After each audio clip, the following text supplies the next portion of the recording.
what we found is that exact is the most profitable, and then you're very unlikely to lose money on just targeting exact keywords. So if you don't want to burn a lot of money, just do exact, like only exact. Don't do broad, don't do phrase. Welcome back to the channel. Today we have special guest Vlad with Nova Media Marketing. Nova Media Marketing is a leading marketing agency dedicated to helping fiction authors sell more books through effective paid advertising. As an Amazon Ads verified partner, Nova Media Marketing has an impressive track record, having sold over 15 million in books in the past 7 years. Vlad, thanks so much for taking the time to share your experience and expertise with us, and happy to have you on the channel. Well, thanks so much for having me, Kevin. Yeah, absolutely. Maybe we'll just start out, tell us a little bit about Nova Media Marketing. What kind of authors and genres do you work with? Yeah, so we started in 2017, and it's been a while since we, started working just with authors. And we started from contemporary romance. That was like the big thing back in 2017. And then we slowly moved into other markets. And now primarily we're serving like 80% of our client portfolio is mystery thriller suspense authors, because it's a very stable genre and it's also very scalable, which contemporary romance was a bit more unstable. So the fluctuations were very high, but it's also very scalable. And we also still work specifically in dark mafia romance, which is the client that we work with. She's very, very successful. She's actually doing, better than the mystery thriller suspense, most of them.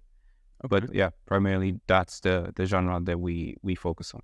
Okay. So you kind of specialize in specific genres. Yeah, because we found that once you understand the genre, then you can leverage that and help other authors as well. So in mystery thriller suspense, the success that we've seen is very, not easy, but can be replicated with less effort than trying to replicate success in just different genres. And then also we found that we're not really competing against our authors, right? Because that's probably something very common with your software as well. And that's, I see that author think in a way of like competing. There's a lot of competition. But if you think about it, like authors don't need to pick a book and then not buy anything else, right? Like if you were to survey them, you'll see they probably read 10, 20 books a week, also depending on genre. So it's just a matter of like they first read something, then they read something else. So we specialize in mystery thriller suspense. All of the authors do well. They're all, in top 100 mystery series. And we don't see it as like if one does well, then the other does worse. It's not like that. Like they kind of tend to, there's obviously overlapping audiences, of course, but once they finish a series, then they can read something new. That's something that we've seen. So, I mean, it's kind of an interesting point. Like if, I'm looking for a coffee maker or something, I'm just going to buy one. It's, one or the other, where with, authors, it's kind of like you're going to keep purchasing different products. So there isn't, which I mean, I would say with the author community, from what I've experienced, they're pretty open and willing to share. Like it's a very generous community with their knowledge. Yeah. They're always willing to help other authors. Maybe that's a part of it, that there isn't that scarcity of, customers or people willing to buy. Just kind of a thought. Yeah, for sure. So people do share a lot of the things that they do, which is great, right? So that's, the nice thing about these communities. The author communities are very engaged, I would say. And even at the SPS event that we both attended to, the community was great. We shared a lot of information. So it was really amazing. But yeah, regarding the competition, which is interesting because I track a lot of it and I try to understand the readers very well. And what's interesting is that the demand is generally much higher than the supply. So that means that there's basically people need more books than there are in the market. Oh. And you see this in fantasy romance, you see this in psychological thrillers, and there's even, which is, the top, they're very big, like those are very high selling genres. And the psychological thrillers as well as fantasy readers, they actually overlap. They both read psychological as well as fantasy. And then you see them in the groups, they actually say that they read both of the genre and so on.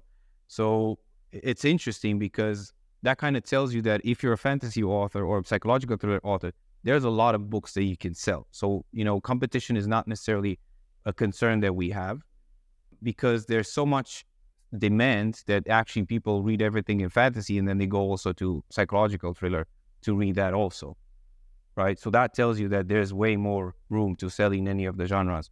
because the readers are very hungry, and they share this screenshots in Goodreads. I think that's the app that they use, and they have this goals of reading 100 books in a year or 150. So that's a lot. That's a lot, and it's great for authors. I think we're very blessed to have such hungry readers, right? Because that's what anyone new that's like worried about being too late or worried about it being too saturated. That's just not the case. No, I would definitely say not. And right, because there's this things of like you want to kind of find the right genre to go into where there's not too much competition. But I would advise go where there's the competition, because that's obviously where a lot of money can be made. And then if you're like doing average, you're still going to be much or better off than writing the smaller genre. And these is things that those are things that we've done the ads for authors in different genres. And even though there's an average romance author, it's still doing much better than the best cozy mystery author, or where there's not so much competition. So I don't necessarily see the benefit, especially if you want to make money. If you want to make money, then you need to follow or sell your books to a lot of people, if that's what's important. If you just want to write for your own, then go for whatever genre. It doesn't really matter. Yeah. I think most people watching are probably here to make more money. So you've worked with a bunch of different genres, and I've ran into a lot of authors that just struggle to get Amazon ads in particular to work effectively. Is there any genres that you find particularly challenging with Amazon ads that you've worked with? Yeah, so that was a very interesting lesson that we've learned as well. Because initially when we started, we started with contemporary romance authors, which you can sell a lot of. And then we said, well, we can just take whatever self-published author, and then he's got to do well. And what we found is that some authors were very easy to scale and some were impossible. And then the question was why? We're still the same team doing the work. We follow the same processes that work. We're doing the same scraping. We're finding the best authors that we're targeting, right? So the process was the same. It was a proven process that was replicated for other clients. The problem was that for some it worked and for some it didn't. And the correlation that we've seen is that smaller genres, those are more difficult to advertise. They're more expensive, and you're limited in terms of how many people you can reach. And it's expensive, right? So that's a very bad combination. Small audience and expensive. It's going to be very difficult to make it work. So generally, if we're talking about Amazon ads, if we're talking about Facebook ads or any other DSP, lock screen ads, the bigger the audience, the easier it is to market. And the smaller it is, the harder it's going to be to market. And then also you have those cases where someone sells mystery with time travel, and then there's also magic in it, or there's very small genres combined. And that's also going to make advertising very difficult, because it's going to be very hard for the reader to understand what you're selling, right? So part of most of the people watching, they know you need to be able to tell very easily what your book is about, and you need to tell by the title, the description, the cover, right? It should communicate very fast the familiarity. I know this is an FBI mystery. I know this is, cozy mystery. I know this. You need to know. And then if you're not sure what it is, then you have to kind of clarify that. Then these books tend to do pretty bad when you market. And it's not the marketing. It's just that it's very hard to convince someone to give you a chance, because they don't understand what they're buying. So writing to market is a term that gets thrown around, and I was new to it just coming into the author world, but it's not a unfamiliar concept in any other industry, is creating a product for an existing audience. I think that's pretty typical. I mean, maybe it is outside your scope, but when it comes to people writing their stories, do you think people should have an idea of who they're writing for, their audience, before they even pick up the pen? Right, so that's a great question. And at the SPS event in London, there was Lucy Score and E.L. James that were talking. And the example that they gave, both of them, was, they have to finish the book and then they know what the book was about. So E.L. James, she just wrote whatever she wanted, and then it just became this crazy hit. And Lucy Score, very similar. So they actually don't know what the book is about until they finish. They just sit down and then they write. Now, I think it's important to mention that there's a big difference between them and most authors, right? There might be other ones that are going to come out and are going to be the same, level at them as they are. But those are people that basically, E.L. James, she just created the romance genre, the dark romance genre. So it's a very, I wouldn't I think really that go in to expect that kind of success with any work. I mean, it's a bit of a right place, right time, luck, lottery ticket, like what have you. I mean, that's going to be hard to replicate. Exactly. And what we've seen, because I was like, oh, this is interesting. Our approach, and we even work with Merystone Publishing, and I help with the development of, the series. And then if there's a new genre like psychological thriller, or if we're looking to penetrate different genres, I do a lot of research and I try to understand, because there's already existing data that tells us, what tends to work really well and what tends to not. And there's always clear patterns that you can follow. And what we do is we take a very methodical approach. Like, what are the best, books? What do they have in common? Are there beats that are very similar across all of them? Are there specific themes that are similar across all of them that we can come across consistently? And if so, then we make sure that we incorporate these as well. And to make things even simpler, I guess, for people that, want to just understand what a genre is about, there's K-Lytics, which I'm a fan of, and I use a lot. And that just kind of simplifies what's popular in that genre, what works across the time. It can show you like the most dominant authors throughout the years. And that's like data that we would look for when it comes to writing to market. That's data that we would look for. And I've been assisting like different launches of different series that were not written to market. And I even gave an example in one of my videos on YouTube. There was an author that she was writing both crime fiction and paranormal women's fiction. And she had two series, right, in those two genres. And one, she was making like $200,000 a year crime fiction, and the other one she made like, I don't know, 6,000 or something. So the same author, and one I know, she just write it based on whatever she thought. It was like this kind of mix of paranormal fiction with aliens, and so I kind of assisted of the series that performed very poor, even though the author was great. But the choices that were made on what the book was going to be about, like that actually made it very difficult to advertise. And again, it was the same author, and we were doing the marketing, and we knew like how to market and what to do. And so it's not something that we were not necessarily familiar with. It was just like that book itself was not written to market, and therefore it was very, very difficult to advertise, even though we had access to the best targeting and all those things. Yeah, that made it very difficult. And I'm sure that a lot of people encounter this as well. And I think it's important to realize, like, is your problem marketing or is your problem the book, right? And to know when it's time to kind of give up on marketing or continue insisting with marketing. If that makes sense. No, it definitely does. I mean, you've touched on a little bit with like being able to clearly say what your book is about, or have the audience be able to know very quickly what the book is about. What's your approach when it comes to SEO, and particularly in how it correlates with Amazon ads? I see them as being, they're very different, but they really go hand in hand together.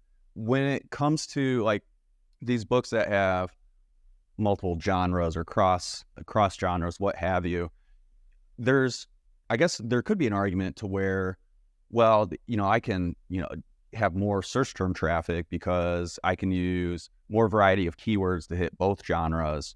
But in your experience, that wouldn't make up for that potential increase in traffic with the conversion rate, I suppose, would be the issue there. But what's your approach to SEO when it comes to, I guess, just in general marketing, but in particular with? Yeah. So, I mean, to be honest, like, we don't necessarily look at it in terms of SEO as much, or like optimizing it for, I mean, I guess we are, but we don't think of it that way. The way we look at it is, from the perspective of the reader, like when a reader goes and lands on that book or types in, the keywords that are specific to the genre.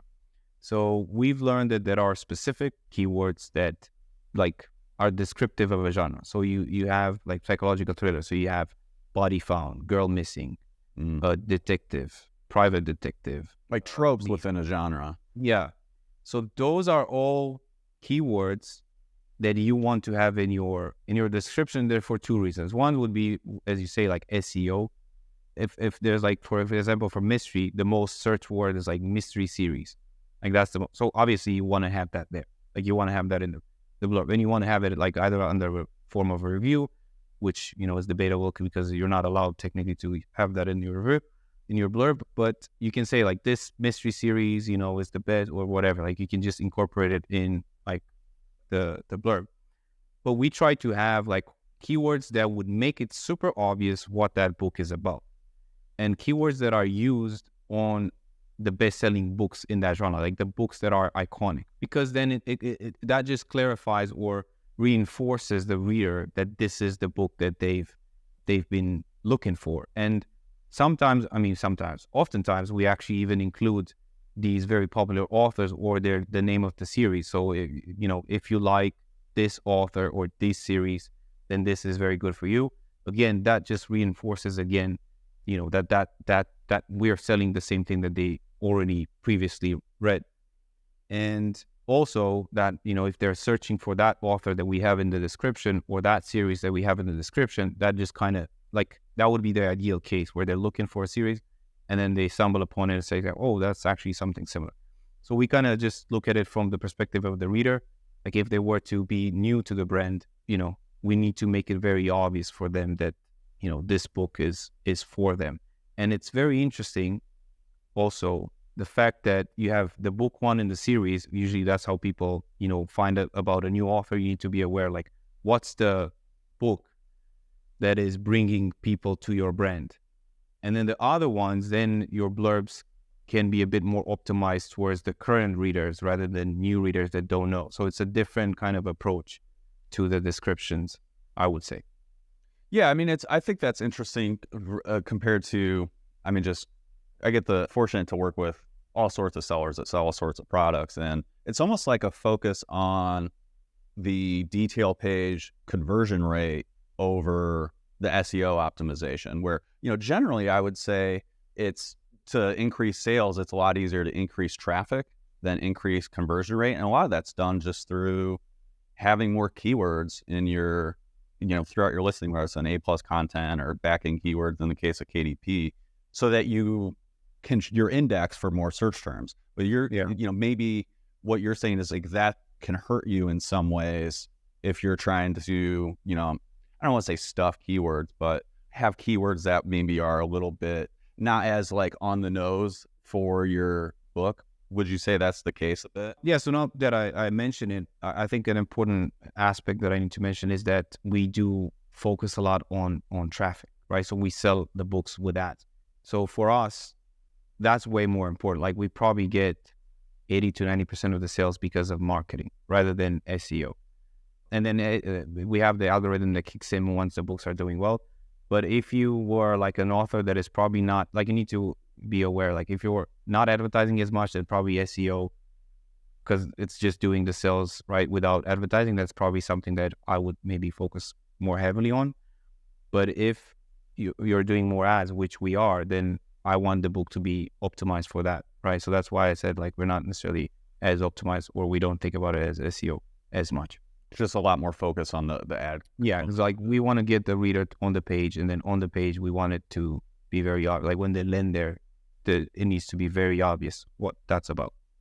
Let's talk a little bit about the ads. Let's say you have a new launch of a product. Is there like a campaign structure that you go to, or any best practices when it comes to launching a book, and how to, not like the ins and outs of setting up a campaign, but what kind of structure are you looking for? Is it just, like an automatic campaign and kind of let it do the work? Or are you doing a little bit more, manual campaigns? Like, what does that look like for you? Right. So we actually do all of them. We do sponsor brands, sponsor products, targeting keywords, and sponsor products targeting ASINs. So we do all the three types of the campaign, as well as auto ads. Right. So we have all of them because we're trying to just sell the book as much as possible. And what we do actually in the sponsored products targeting ASINs is that we found that the best selling ASINs, like the ones to target, are generally, I would want to say always, but are generally the last books in a series from other readers or from your own. So even for our own books, if we were to target the last books in the series or new releases or books on pre-order, those actually sell the book ones in other series, which is very interesting. And it kind of makes sense if you think about it, right? If you were to type in on Amazon an author name, what's going to come up is it's going to say popular books from the author, and it's going to be the last books in the series, which is pre-orders or new releases. So what we know is that these books in the first 60 days, I think, they get a lot of traffic to them. Like a lot of people find out about it, right? Amazon emails out like, here's a new launch from your favorite author. So there's a lot of traffic that's being sent to these books. And we found that these, because it's a lot of traffic, and then we can serve our ads on those like on those pages. And they tend to work the best because also, if you think about it, if you're targeting someone that bought a book on pre-order, they're obviously not going to read that book because it's on pre-order. Yeah. And that's the right opportunity to sell a new series or a new book. Or even a new release, they could be looking for that next. As you said, there's never enough books. They're always looking for new stuff. It's like, okay, I'm on this last one. Yeah. What's next? I had an interest. I think it's kind of an interesting idea with targeting the last book. Do you see lower CPCs on these last book targeting options versus first book? Or yeah, well, I wouldn't say that I do. I would have to check. But okay. Well, what I know for sure is that they actually produce the most volume of sales, considerably most volume of sales at a profitable rate. So probably the CPC is lower than the other ones. I mean, my speculation, what I'm speculating here, and total speculation, but as you said, they get the most traffic, which means more ad inventory. So, but the other side of it is too, if they're new books, there's maybe not as much competition. Like as many books have started targeting those, which is a great combination: high traffic, low competition. It's just a hunch that could be the case. Yeah, it does make sense, and definitely there's not a lot of competition. Like that's something that I can for sure say, because we had to have processes in place, right? And we have series that are super profitable, and we always update. Like we need to check, like when's the next book gonna be out? When's the next pre-order? And then once it is, we take the ASIN and we update the campaigns. So I doubt that like a independent author has the time to hunt for ASINs that are on pre-orders. But I would say like a nice way to do it, just a tip for authors, you might not want to just hunt like each series individually or like each book from each author or whatever is on pre-order. If you write, I don't know, say FBI series, because that's something that we're very familiar with, you can go on Amazon and then you can select like books on pre-order. Or I think there's even new releases that you can. And you just check that and you write FBI or you write fantasy romance or dark mafia. Then there's going to be a whole page that you can just scrape, which is filled with books on pre-order or books that were just recently launched. And those are the ones that are actually going to increase the sales, because the ones that are book one or book two, then you're kind of competing against the reader continuing the next book and buying your book, which we know, like once they're after book 3, 90% of them will just, finish through all of it. So it's much harder to make the sale there than at the end where they actually looking for a new book too. But of course, like it comes with the, effort of actually updating all these things.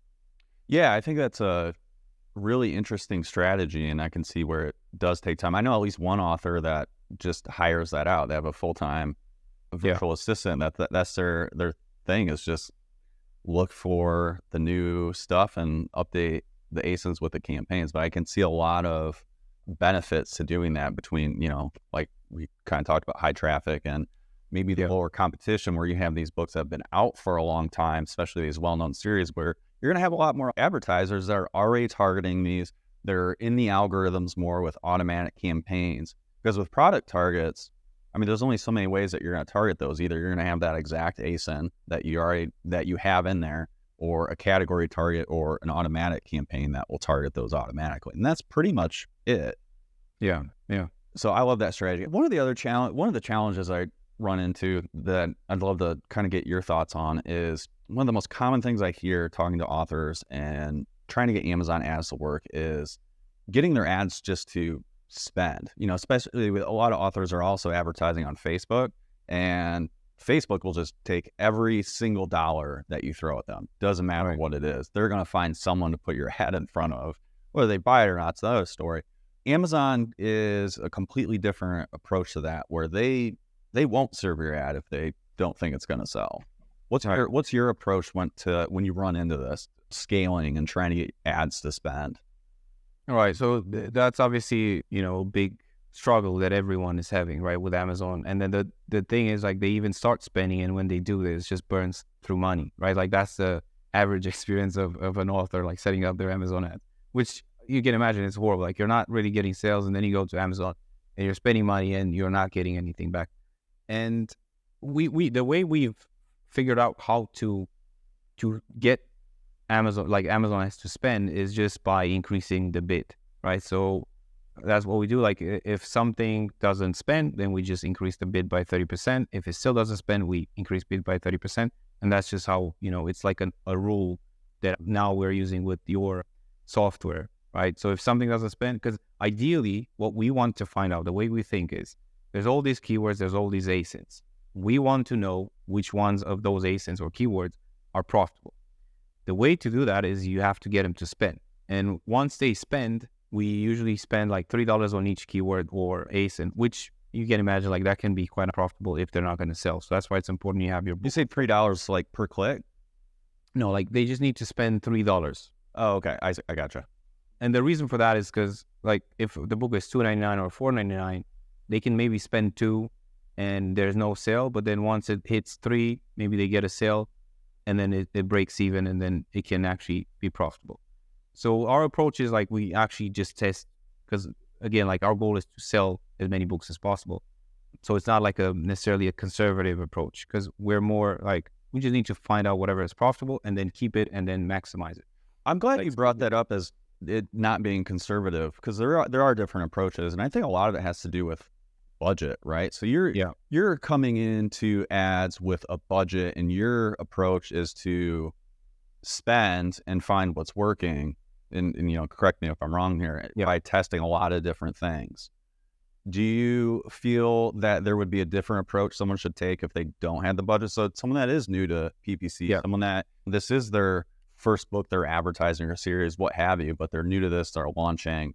Do you feel they should take a different approach than to, like you said, use all of the ad types? What would you recommend for someone in that position? Yeah, so that's a great question. So if, let's say that you want to go ahead and set up your Amazon ads and you want them to be as profitable from the get-go, right? So what I would do there's a few things. So number one, like, auto ads, they always seem to perform really well. Targeting your own keywords, that's also something that works really well, especially if you're an author that runs Facebook ads. But what we found out, because we took, like, all of our data, and I think there was like $100,000, maybe more than $100,000 of spend that we've analyzed. And then we tried to break it down and understand, what type of targeting works, like phrase, broad, exact. And then we've analyzed, and there was like some crazy numbers that we've seen. I was like, whoa, it doesn't make sense to do that.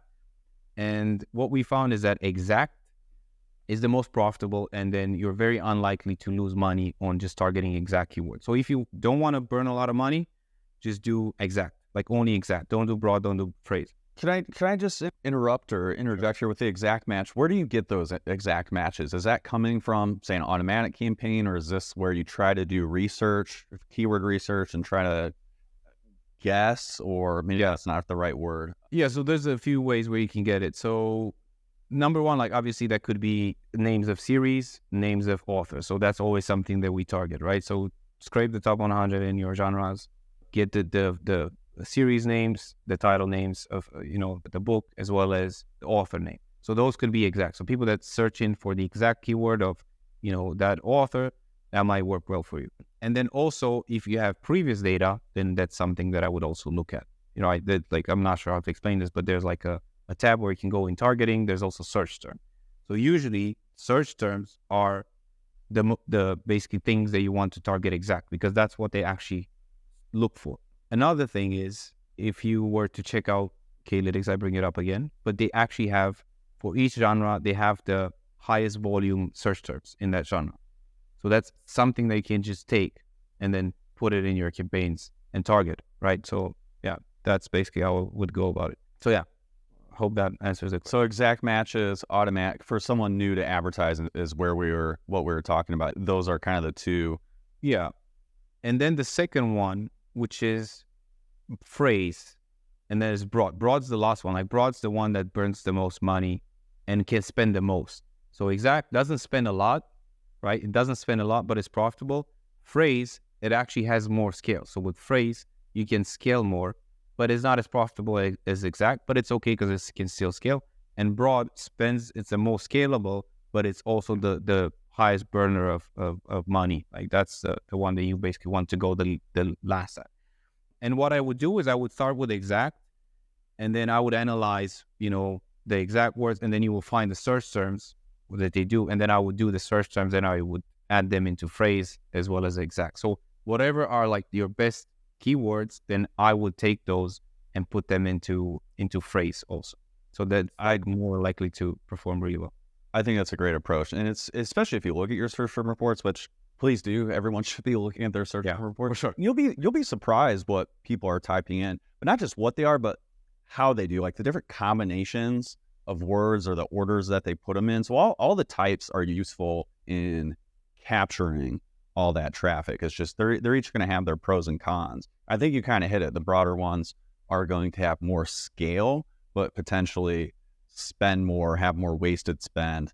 So someone that's focused on profit or budget, maybe not the best to start with until you get more comfortable with spending larger amounts or testing. And they do take more money to test as well, because they're just going to target tons of different stuff.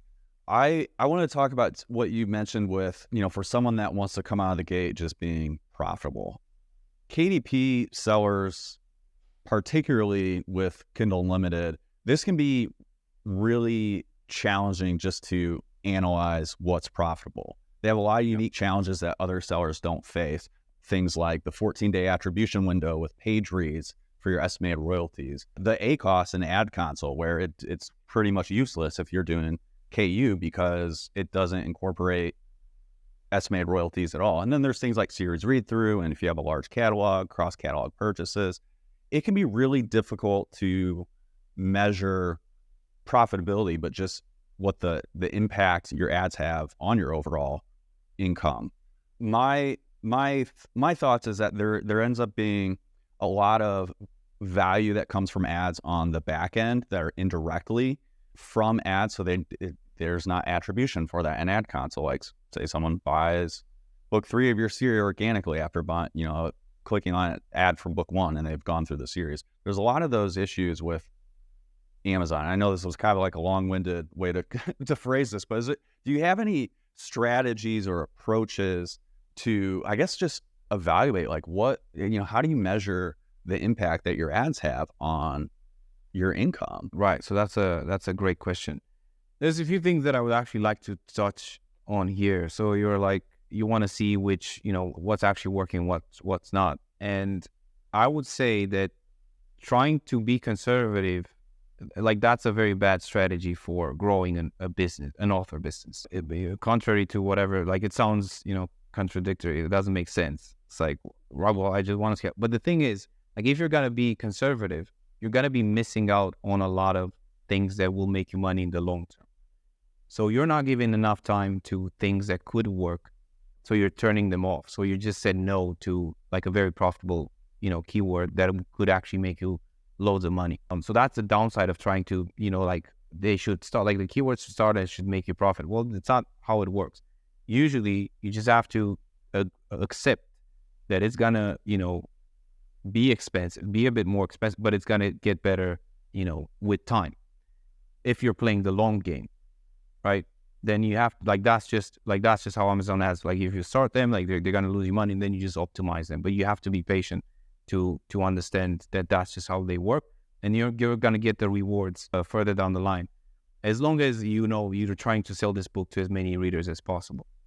So that's what I would say. And generally, so the first thing is like just accept, like give Amazon ads, I don't know, set a budget and be like, I'm okay with losing this money. I'm okay with losing this money. Like give it a proper chance, because otherwise it's still got to be more expensive in the long term. If you're just going to go, I want to try it, but it's expensive, turn it off, try again, turn it off, then it's just going to be money that you're going to waste and time that you're going to waste. and that time's gonna go away, and then you're not building a reader base in this time. You're just wasting time and wasting money. So instead of doing that, like, you can just commit to 3 months, do it properly, accept that you might lose some money, and then at the end, you're gonna know, does Amazon ads work for me or no? And it could be that the answer is no, but and then you don't have to come back and then just kind of go back and forth between trying things. But to answer the other question, which is like, how do you know if they're profitable or not? So we ran some numbers, and as you said, like, it's very important if you have a big back catalog. So for the ones that do have like minimum 8 books in a series, or just minimum of 8 books, you can be okay with having an ACOS score in the Amazon ads dashboard of 500. Generally, at 500 ACOS, you will be breaking even on that reader. So even though you're paying a lot to acquire that reader, once it goes at the end, like, just taking into account the read through and everything, at 500% ACOS, you will make your money back. So you're just going to be breaking even on that reader. Now, I don't advise that you just set up on 500, because that's not what we do. Like, that means there's a lot of variables that go into that. Right? Yeah. Like, it could be all over the place. But I would like 200% ACOS within the, like, just saying the ACOS without page reads, or like just 200% ACOS. Like, that's something that will actually be profitable, and you will also get scale. So I would be comfortable, seeing the ACOS there at 200. And I know that's going to be profitable. We made the numbers, and that's going to be something that's profitable. And once it goes there and it proves itself and it has a 200% ACOS score, like, then you can try to optimize things and kind of lower the ACOS even more. But that's like something that you could be aware. So if you have a big back catalog, spending, like, getting 500% ACOS, not a big problem. And then just aiming for 200, that's even better. And then I know you guys have figured this out, which is amazing, where you can just have like a real ACOS, right? Where it combines the page reads with the sales. And then what I would do is just advertise book 1, right? So I wouldn't advertise all of the books, because you want to kind of break even on first book. So whatever you're spending, if you're making it back on first book, like, that's something that's going to be profitable for sure. And the nice thing about it being profitable, breaking even, is that you're still going to have some room to scale. So you're not actually going like a super cheap route where you're like, I want my ACOS to be 50%. Like, that's also going to leave room for other keywords that can actually bring you profit at a higher ACOS, which is fine. Like, that's actually going to make you money. So don't stop it. Like, do, like 100%, 100, even 100. I think we have, like, our KPIs are set for 120, right? Like, that's our rule. So if an ASIN goes in the last, 7 days or 14 days with an ACOS of over 120, the real ACOS, then we shut that keyword off. But because we know, right? Like, if you have essentially the directly attributable revenue or profit from that ads, and you're still going to have those unattributed, that lifetime value that click brings to your ads. And there is no way to get actual numbers for any of this stuff. We just don't have the data. So a lot of it just comes down to estimating a lot of stuff, and I would say probably experience too. Like, just go through that and see the lift in sales, and just understanding that measurements is kind of just, you're going to be fudging a lot of these factors. Yeah, for sure. And the interesting thing is, like, even though we're talking about this, like, Amazon ads do have some scale, right? We can spend money with it, but they're not even like the highest scaling ads. So that means that, you're actually worried. Like, if you're worried about losing money on Amazon, you're worried about the smallest, platform not being profitable, where, like, Amazon is the smallest one, like, usually the smallest one. There's sometimes that you can spend a lot of money, but they very rarely bring a lot of scale, depending on, how big you are. Like, they can definitely work. We have cases where we spend $10,000 a month and we make like 15,000, 17,000 back just from, what we see in the dashboard, which for some people that could be scale. Like, that could be considered scale. But the revenue that we're seeing, there's six-figure revenues, right? So comparing to how much money we're making, we're actually not spending so much.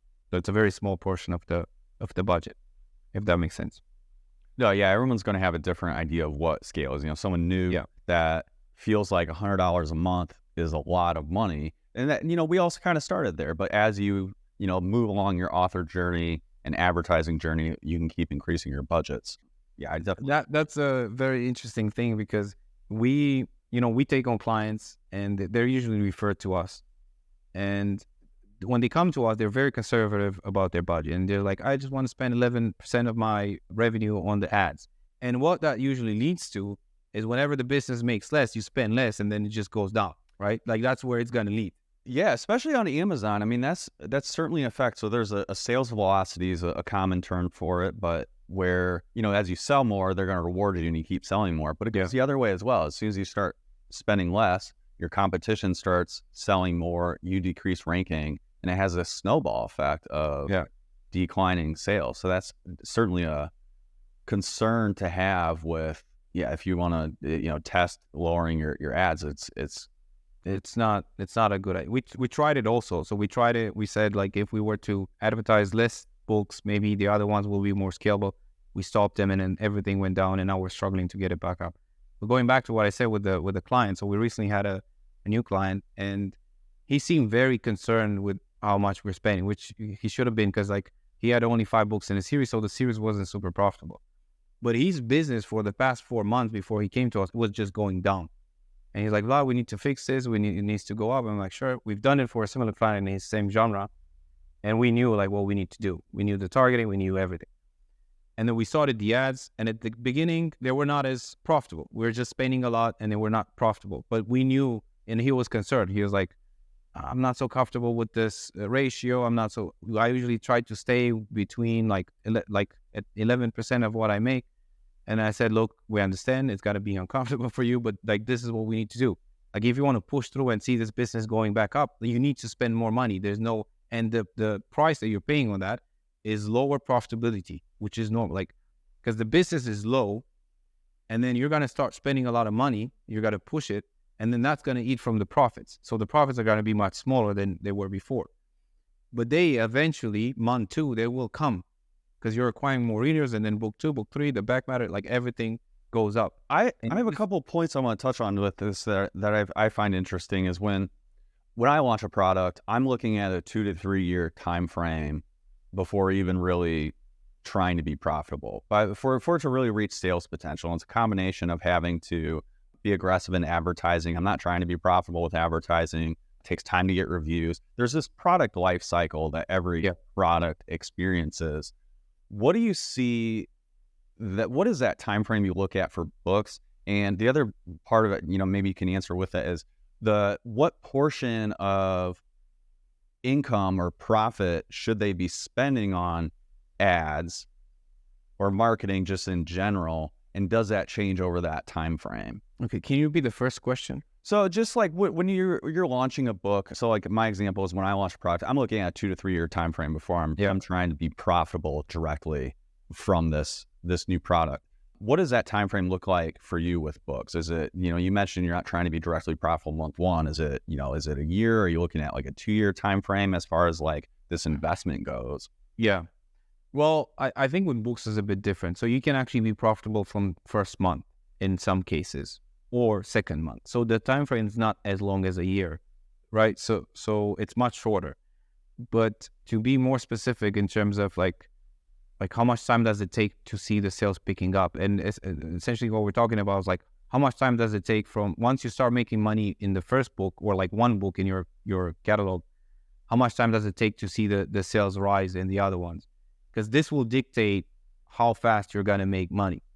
Like the faster the read-through is, the more profitable you're going to be, the faster. And this varies from genre to genre. So romance readers, dark romance, they just devour the books, right? So we're talking about 2 days, you're seeing book 2 sales picking up right away. If we're looking at UK crime, that's like 7 days, 14 days, around there, right? People take their time. In the US, like FBI mystery, they kind of pick up in 7 days also. So it really depends, I would say, on the genre and how hungry the readers are. And what we generally do when we take on a client, we survey their list and we ask them, like, how many books do you read in a month?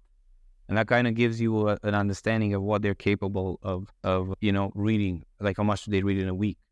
If they read 10 books, 5 books, right? Because you have a limited amount of books and you kind of can tell like how much. And there's also competition because they're not just reading from you, they're reading from other people. So the more books they read, the faster you're going to see the profits coming in. the less books they read, then, so that it kind of comes back to what I said initially. The smaller a genre, right, the less books they are going to read. The bigger a genre, the more books are going to read. So it's just in your benefit if you write in the bigger genre. Those are the lucky authors, I would say. Okay, that makes sense. I mean, just the other part of the question, maybe you can just touch on is like, what do you see as like a healthy percentage of spend in relation to profit? Okay, so that's a good question, but this will be dictated by how many books you have. So we have examples where, we have a client that has 5 books in a series and another one that has 13 books in a series. They're right in the same genre. So when you have less books in a series, your returns are going to be worse, because usually you lose money on book 1, especially if you're trying to sell a lot of books, and like book 2 as well, maybe. So we're like half, right? Like half of the revenue from book 2 is being lost, like it's being eaten by the ads. So you're essentially making money from the rest of the books, right? From book 2, maybe half of book 2, book 3, book 4, and book 5. So that's only your profit. Now, the more books you have, the higher the profit's going to be and the better the return. So, right, the thing about it is you can't really play according to how many books you have if you want to scale and sell a lot of books, because you need to acquire readers.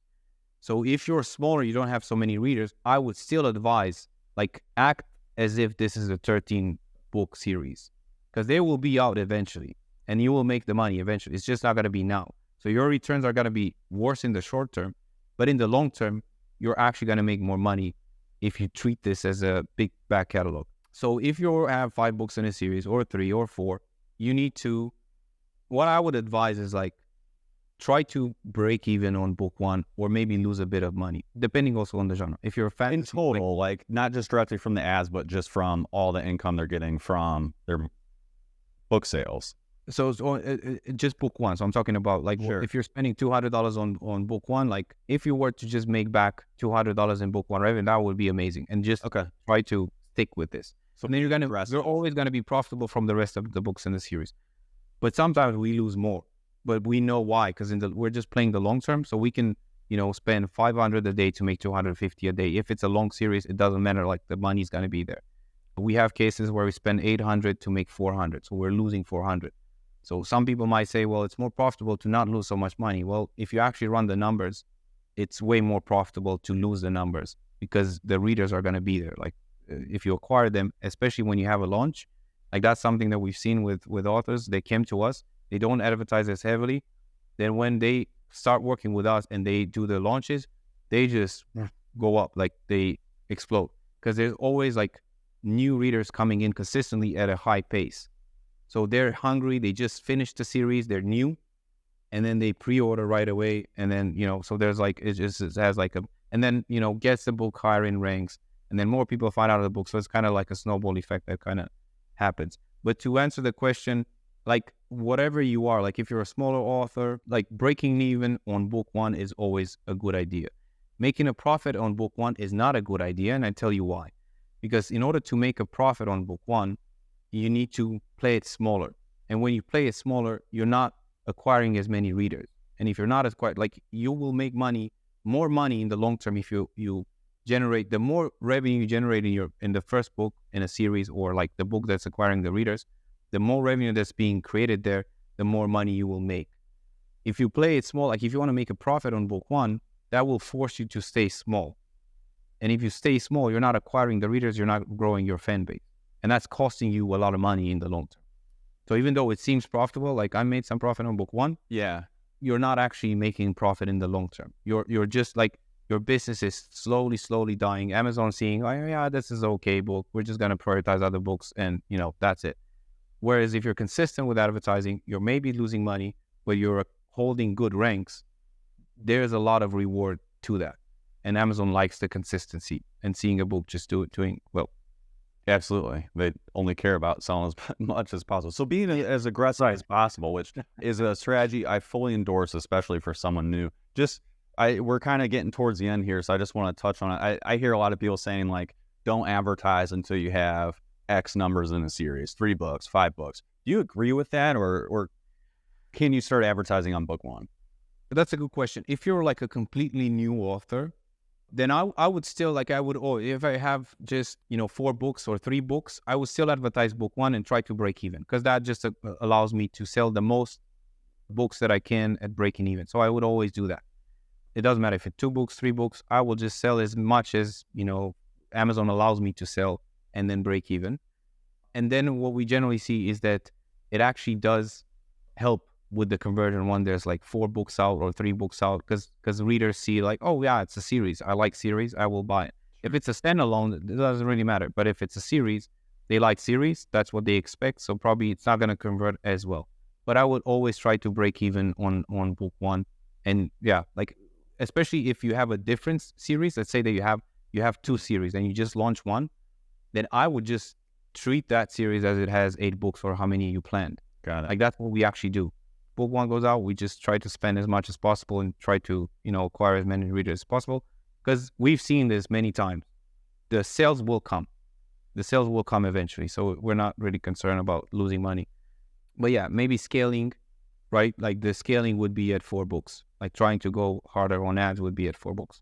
But it's okay if you're just starting book 1, you can start advertising, especially if you're planning to do a series and standalone, of course, makes sense. What you don't want, we actually had a meeting with the Amazon executive after the event, and she also kind of, she confirmed it with us as well. It's like what Amazon hates to see is these spikes. Like they will look at the consistency that you have. So there must be a long, like you can either not advertise and start advertising, or have a spike and then advertise. But you have to have an average, like a good average.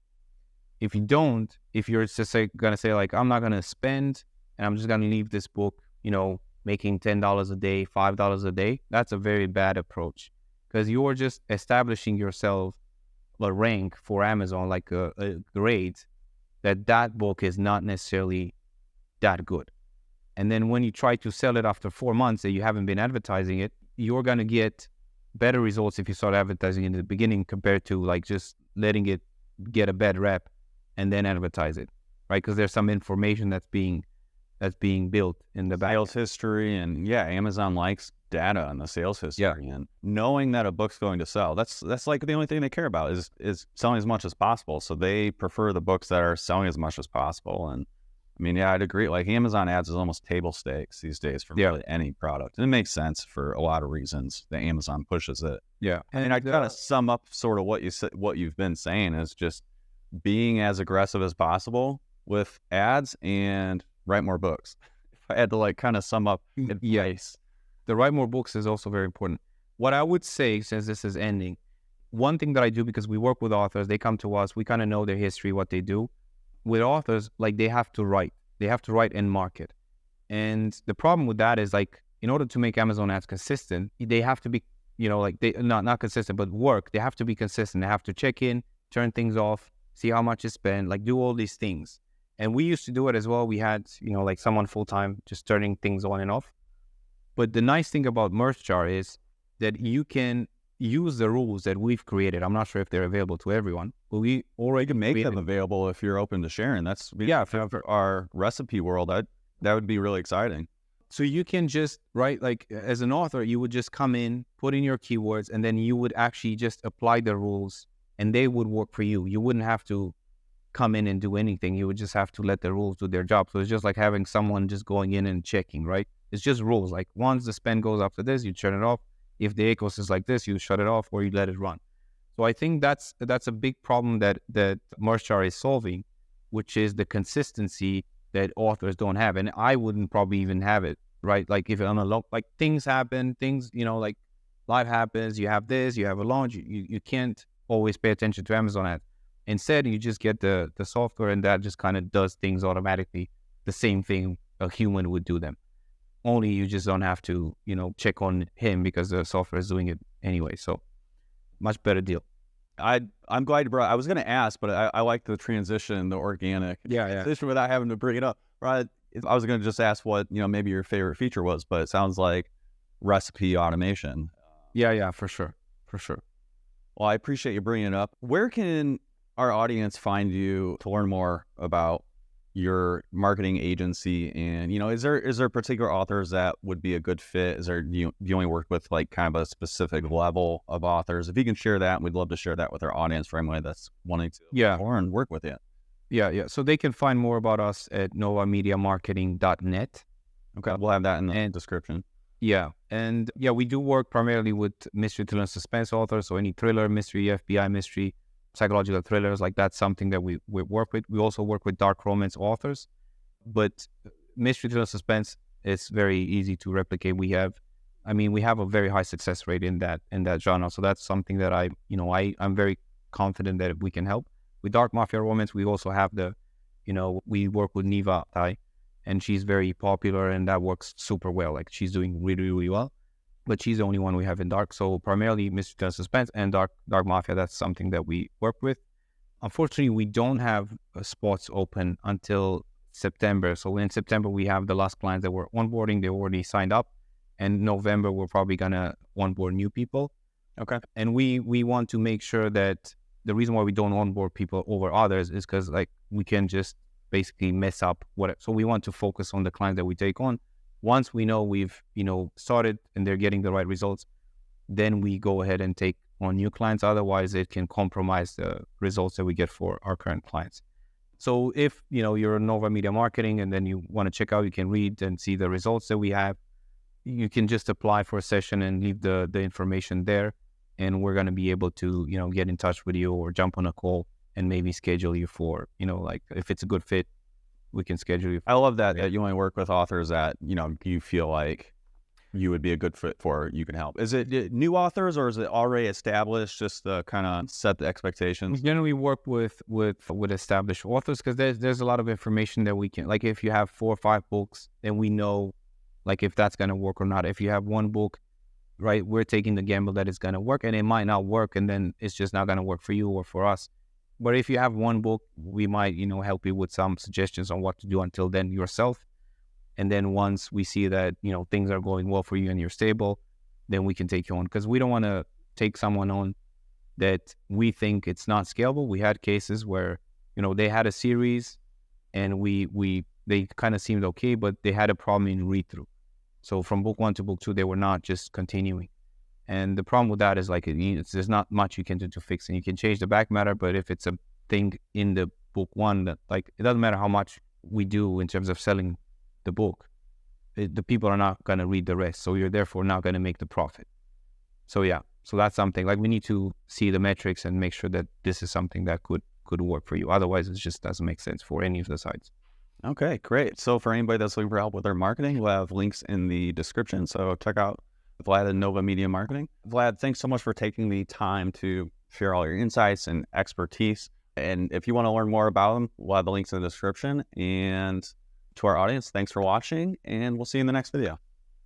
Thanks so much for having me.